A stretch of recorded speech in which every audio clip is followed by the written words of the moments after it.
9 times the speed of sound. Roger. Hey, what's up guys, welcome to the channel. In today's video we're going to do a very simple fix to an otherwise quite annoying problem that seems to plague a lot of Mercedes vehicles. I've done it to a GL, I've done it to my ML, and now we're going to go ahead and do it to the R class. So this is W164, X164 and the W251. The problem we're dealing with is a sticky handle to release the trunk on the Mercedes. What happens is the handle gets stuck and the car keeps trying to release the hatch. On the electric one, it will keep triggering the motor. On the R class here, what I've noticed is we've had it stuck a couple of times, then it starts draining the battery. So I'm not really sure what it's trying to do. Maybe it's unrelated, but if this gets stuck, the door will never latch properly and you're gonna have trouble. The easy fix is to push this down so it releases the stuck handle, but this starts getting very annoying after a while. So what we're gonna do today is take this out and fix it. Now, I have tried in the past to spray sort of lubricant or penetrating oil sort of from the outside, but it does not work. I was a little worried that this is gonna be a big job. I didn't want to tackle it, but I've now done it to 2 cars and it's actually really straightforward and can be done with you know, minimum amount of tools. So let's just go ahead and do that. To do this job, the first thing we're gonna have to do is take out the plastic trim here. There's no screws holding this anywhere, it's just clipped in. So basically just release it from all the areas and pull out. With the panel open, you can take out the 2 nuts that are holding the handle in place. It's a bit tricky, but you can feel your way through it. You don't have to open the whole thing up. Next, the handle comes out.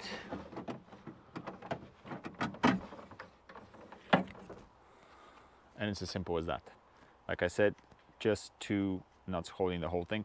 The cool part is this is electronic, so there's really no metal cable or anything like that fit through it. You just have to take this out. And the big problem with this is that the shaft that drives the whole thing gets stuck with this original grease. It's dried up. So all we have to do is just take this apart, re-grease it, and put it back together. So to take this apart, a couple of little things. We have to take the little switch out. We have to release this little lock on the shaft. Then we slide out the shaft, clean it, and put it back together. So a little tab right here that releases the switch. Careful not to break it. There it is. The next thing we gotta do is take this washer out. There's no good way to save it, so you really just gotta pry it out of there. Doesn't really do anything, so you know, the handle is perfectly functional once you put it back in. When we're done, we're gonna reuse it, so don't throw it out. The next thing we gotta do is take the shaft out.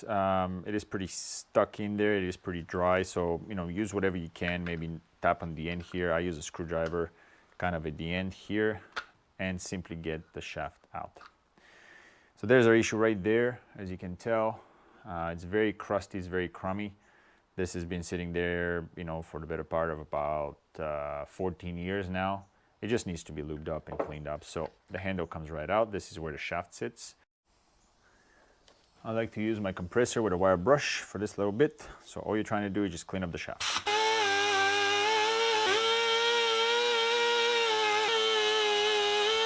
There we go, that's about done. It doesn't really need to be any better. We're gonna apply some grease to this. Next thing we do is clean up the actual handle. Just use a rag, paper towel, doesn't really matter. Trying to just get rid of that old grease that's sitting in there. And now we're ready to put everything back together. So grease up the shaft as well as you can.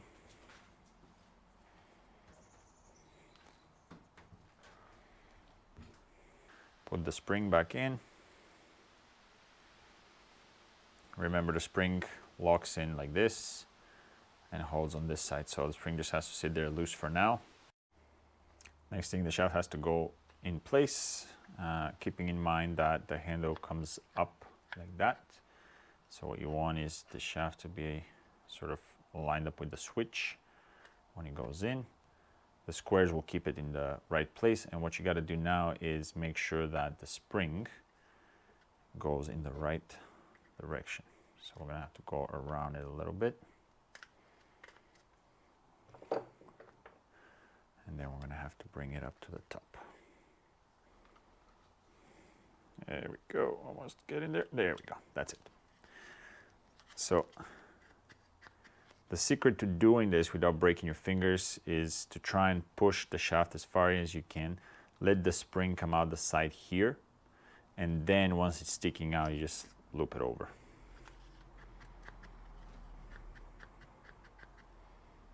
So that's the action that we're trying to get here. Put the locking washer back.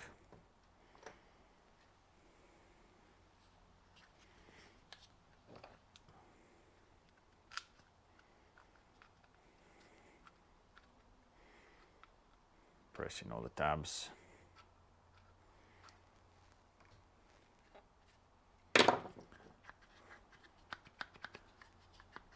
And that's it. Last thing is the switch. You can't really mess this up. Watch the tab here. It goes in only one way. So as you can see now, that handle does not stick anymore. And that's just because all of the old grease and the crud is gone. Now obviously clean this up a little bit. We got the grease. And just reinstall. With the handle all sorted out, the installation is the opposite of the removal. So reach in, push it in place, put the two nuts, and close everything up. Whatever you do, do not forget to plug in your cable. We should hear a click once we... and the handle does not get stuck anymore. The last thing we gotta do, pop the panel back in. Now, as we removed it, a couple of the tabs have come off the door here. So we just have to reinstall them and pop the panel back in place.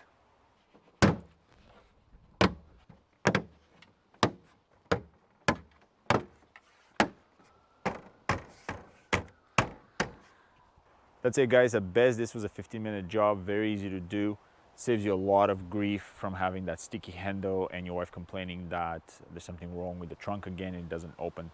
So get yourself a beer and enjoy a job well done.